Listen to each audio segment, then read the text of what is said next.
All right. Peace and blessings to my family out there. And I give homage as always to the Creator, the Most High. I give homage to our ancestors who paved the way for us to be here. I thank the Creator and the ancestors for giving us black leaders who stood up for our rise. I thank them for Nat Turner and Denmark Vesey and Gabriel Prosser. I thank them for Sojourner Truth and Harriet Tubman.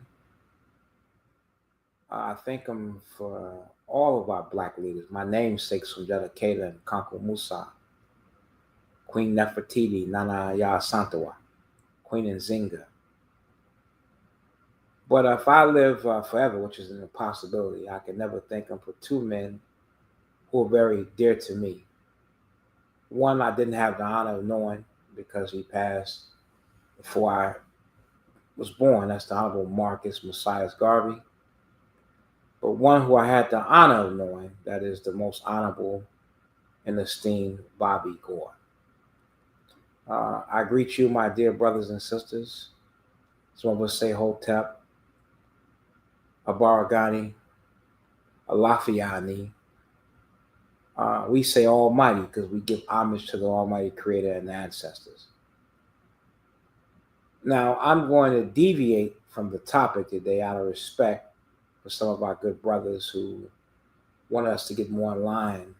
The topic was going to be about David Dawley. But out of respect for some of our brothers, I'm going to postpone that particular aspect for another date.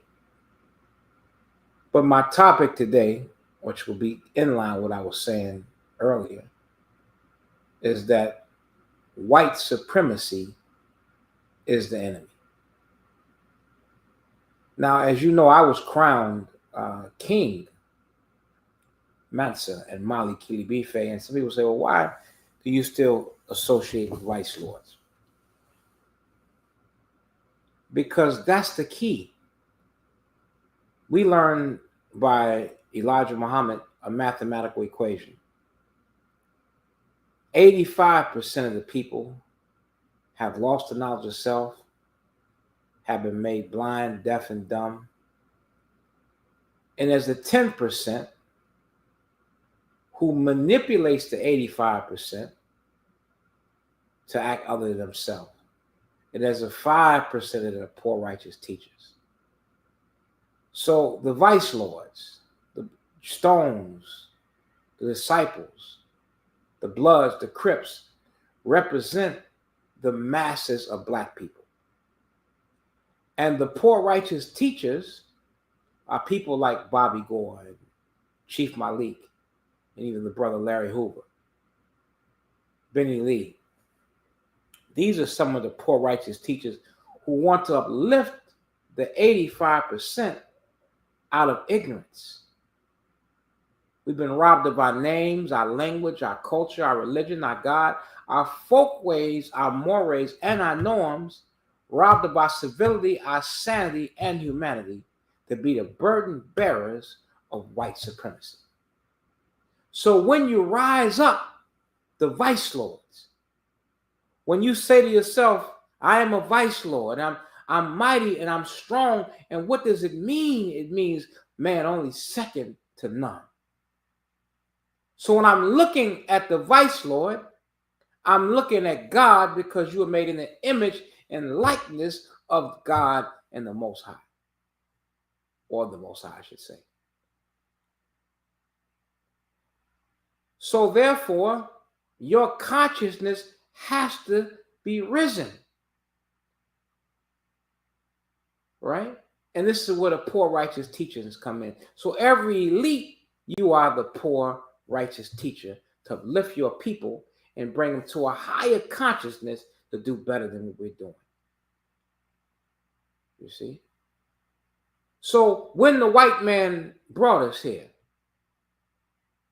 as you would hear College say, have you forgotten that you were robbed of your name, robbed of your language? We lost our religion, our culture, our God, and many of us by the way we act. we've been lost our mind. You were not brought here to enjoy life, liberty, and the pursuits of happiness. You were brought here to be the white man's nigger. Pick his cotton, make him rich. And so, as we came out of slavery in Mississippi, in Alabama, and all the southern states, and we migrated to Chicago, we saw that racism was just as strong in Chicago as it was in Mississippi. In fact, some cases even worse. So we had to band together to support each other because we wasn't getting no justice from white people. So we said, we're yearning to get love, truth, peace, freedom, and justice. So that made us come together and begin to work. But the white man didn't want to see that. So white supremacy began to attack all of our leaders with an operation called COINTELPRO. So they attacked the Honorable Marcus Garvey. Marcus Garvey said, what men have done, God damn it, men can do. We're not inferior. In fact, we are the mothers and fathers of all civilization. We have a great history. While the white man crawled around on his all fours, didn't know how to cook his food, didn't know how to bury his dead. As Khalid Muhammad would say, when they want to feed themselves, they would just take a big old rock and bust an animal over the head and drag it to the caves. And the grandma devil, as Khalid said, and the auntie devil, and the baby devil, and the grandpa devil would sit down and eat raw meat. So you see the white man going to the steakhouse. You see, Longhorn Steakhouse, and say, yeah, give me a rare steak. What does rare mean? Raw. But the black men knew how to season and cook his food. So we were the first in creation. We are the majestic people, and we civilized them. So now they always had this animosity towards us as black people. Always had this animosity towards us, not wanting to see us have anything, because we were the rulers of the world at one time. You see? So then they put us in slavery because we looked at them as a fellow human being. They didn't see it. They saw race. They banded together under the banner of race first. And we never did that. So we were weakened. And we fought each other in Africa. And they was able to bring us here and capitalize off our disunity. So the point I'm making is that when we got out of slavery, we came to migrate in the north. So we banded together and formed the viceroys to combat white supremacy. And again, we began to fight with other groups like the Van Dykes and the Egyptian Cobras and other groups. And Bobby Gore came along. And they seen he had a consciousness and a love for his people. And he was made the spokesman. And they began to have a Black Power movement. So as I said earlier, COINTELPRO attacked the black organizations because they didn't want to see us get free. So they got rid of Chief Malik. They gave him, I think, $1 million grant, and only a few dollars couldn't be, accounted for, so they put the brother in jail. But here crackers at Enron messed up billions and got away with it. Bush's son messed up millions and they get away with it. but they threw Chief Malik in jail because Chief Malik said there's not going to be no violence without violence. They couldn't control a black man like that.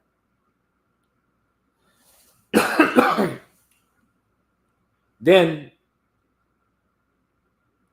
Bobby Gore came along.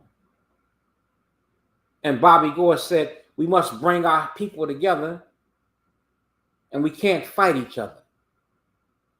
So he got together with Chief Malik, known as Jeff Ford at the time. And Bull, who was a vice lord, was related to Calloway, one of the founding members. And so they were like cousins of vice lords. And they got together with Larry Hoover, another person who the white man had under surveillance because he was a strong leader. And he said, we have to come together because the white man don't see you as a vice lord and me as something different. They see us as niggas and they want to crack our heads and mistreat us, so we have to come together. So when they saw them coming together and saying, look, you can't build in our community and not hire us. You see? Because it let us go out of slavery and just think it's okay, we can eat with white folks and go to the toilet with white folks. But yet you're not doing anything to pay us back for the 400 years you have mistreated us. It's nothing. We want the same opportunity that you get. And when they shut the construction site down, that was fear in the heart of white folks. Fear in these Italians who you worship so much. So they had to get Bobby Gore off the street.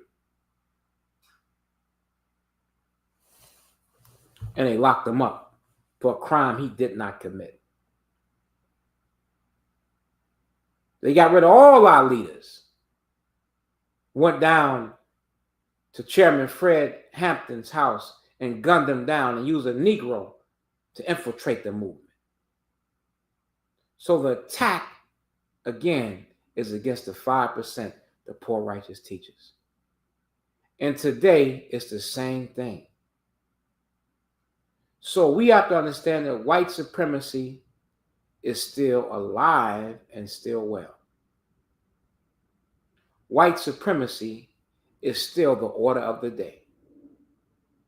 If you look at us, we're only 12% of the population in America, but sometimes make up the majority of the prison population.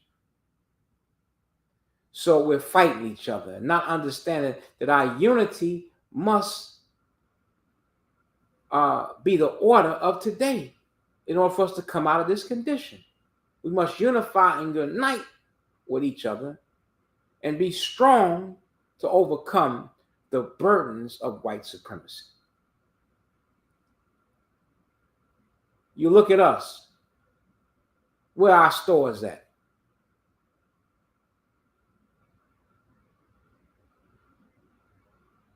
Where's our farmland at? We get paid a paycheck.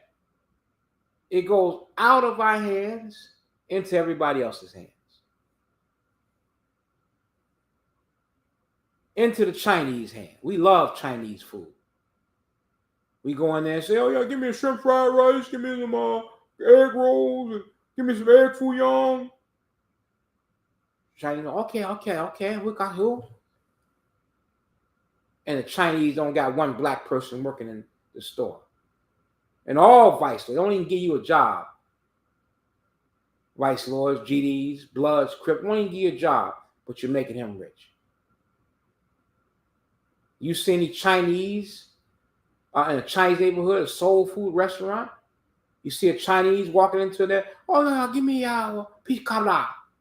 Oh, give me fried chicken and yams. You never see that. But you go in there and spend your money with them.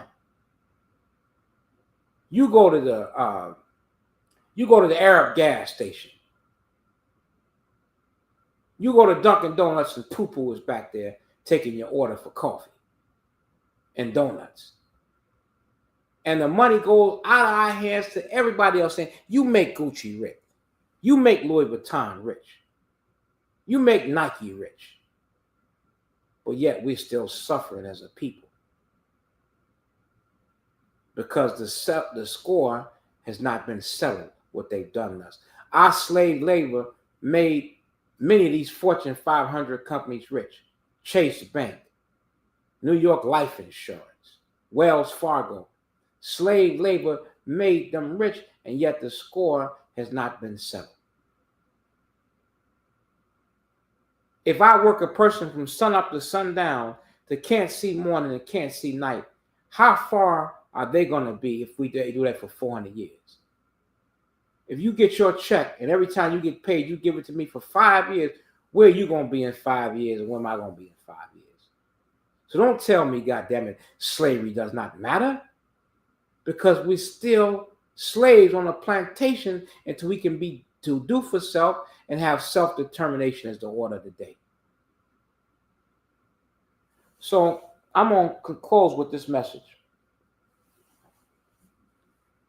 that we must unite. We must first come together to defeat white supremacy.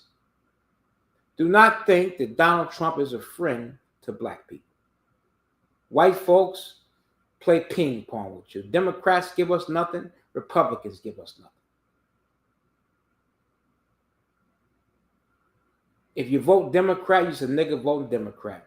You vote Republican, you're a nigga voting Republican. So let us unify and come together and start opening up businesses and supporting black-owned businesses. So I've been touring the country, and I'll be in Detroit soon, going to the black-owned business. Take your black dollar, buy black, think black, support black. Don't tell me that I don't do business with niggas. They don't treat me right. White man been kicking your ass 400 years, and you still going there and giving your dollar. And brothers and sisters that have businesses, listen to your customers. Understand their concerns and give the best service possible. That's how we beat white supremacy, by our unity. By our unity. It ain't the dollar itself, because the dollar is just a piece of paper. Ain't really worth nothing. You know, it's so bad, it don't even, you can't wipe your behind with it, because it's going to cut you all up. As I had my brother Young Pharaoh say one time. So our unity is what gives the dollar its strength. So we unify and we come together and work together. We cannot be defeated as a people. So I encourage all of us to come together. I encourage us to unify with each other. Let's stop the petty bickering. Let's stop the fighting. Let's stop the disrespect. I don't care what the brother is. If he's a brand new brother and you're talking to a chief who's been here 90 years, he deserves the same respect as you get a chief that's been here 90 years. There are no big I's and little U's. And when we want to come together, we got to go by those 5 divine principles: love, truth, peace, freedom, and justice. That equals us beating white supremacy. But how do you get that? We get that love by loving everyone. As I said, not treating the least brother wrong, treating the least brother how you would treat a chief. The same way you should treat him. So if I love him, and the brother just been here 2 weeks says he feels offended, the chief offended him, then the chief should be humble to hear the concerns of the new brother. And how do we atone with each other? My brother, what did I do to upset you? And when the brother tells you what you've done, you owe it to him to listen to his concerns and say, show some remorse. That's the first step. Then, my brother, what can I do to make that right? Huh? And you confess it, because they say confession is good for the soul. I shouldn't have done that. Now, what can I do to make it right? And brother, I apologize. See, too many of you go along with things that you know is wrong because it ain't happened to you. And then if you sit back and watch it happen to your brother because you don't want to rock the boat, because a chief or somebody did something that's not right, but I don't know what happened. I can't say. No, we don't do that. You owe it to that chief to go to him in the most respectful manner and say, my brother, that I felt that wasn't right. You see? Because the chief, you ain't got no goddamn business mistreating no brother, because they're not yours to mistreat. They're created by the Most High God. And you're not bigger than law yourself. And so you owe it to do the right thing.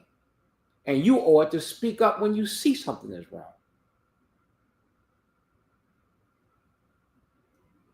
And that's how we come together. We cannot come together under dictatorships. We can't come together and lead a slave master, the white man, to go on another plantation. That's how we come together, by hearing the concerns of every individual. If he has a complaint, or if he says he thinks something's wrong, we ought to listen to that brother and be fair and honest. And then we unify with each other, and we can resolve our problems.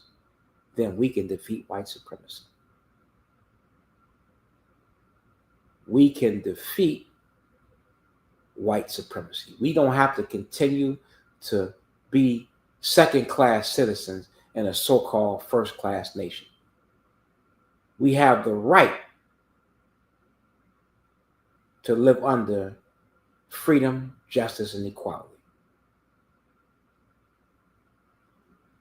And we have to have undying love, unconditional love for all our brothers. When you say, for you, my brother, I give you my undying love, that means love don't die because we have a disagreement. Love don't die because a brother makes a mistake. Love does not die, when you really love a brother or sister. Because we all make mistakes. We all make mistakes. And I'm not a religious man, but that's profound. When Jesus told him, he said, who among ye is without sin? Let him cast the first stone. And nobody could do nothing. So he said, where are your accusers? Well, I don't accuse you myself. And he picked that sister up and loved her. And that's how we got to be. We are not in the business of condemnation. We are in the business of redemption. I see some of you so quick to condemn a brother, so quick to condemn a sister. No. As a vice lord, you're supposed to redeem your brother, because goddamn it, redemption is the highest form of undying love. So pick your brother up, pick your sister up, stop down each other. Let's stop getting on Facebook disrespecting one another. Now I know you say, well, Chief, you talked about people's mama. Yes, I know. I'm not saying that I do everything right. My name is Sanjetta, not Jesus Christ. And I'm only human. When people talk about me, I will say something about your mama. And I'm going to do better than that myself. But let us love each other. That's what I'm trying to say. Let us love each other. Let's stop all this bickering. I've reached out for brothers, and they blocked my number. And I'm not going to say their name. I want them to start crying, pooting and farting, and I have to buy them ice cream or get them a bikini wax. Now, there I go. Let me stop. But I reached out for certain brothers, man, and asked, can can we work together? And they don't get back with me. They don't get back with you. They're not interested in dialogue. Only they ain't interested in on you doing what they tell you to do and getting on a plantation. That's not freedom, justice, and equality. So I'm saying that to say, if we're going to come together, we got to come together in truth. You have to see how I feel, and I have to see how you feel. Then we have to come together. That's unity, and that is what the white man is afraid of. Vice Lord, you are powerful with thousands. But where's our office at? Thousands. Where our stores at? Thousands. How many of us own a home? Thousands. Where's our bank at? Our credit union at? Nations have banks. Nations have currency. So it tells you that we got room for improvement, even though we're great. My brother was telling me today in Michigan, I'm not going to say his name, he was saying that nobody could beat us. The only time we lose is because we beat ourselves by not unifying. So let unity be the order today, brothers. I thank you. I'm not going to be long, but I wanted to say that. So white supremacy is alive and well. But when we come together, we know who we are, and put the white man in his place, he has no more power over you. The only reason why he continues to rule over us is because we have not unified and come together. So I thank you, and we must work together. So let's start by today having a clearer heart and trying to understand each other. Thank you so much. Almighty, peace and blessings.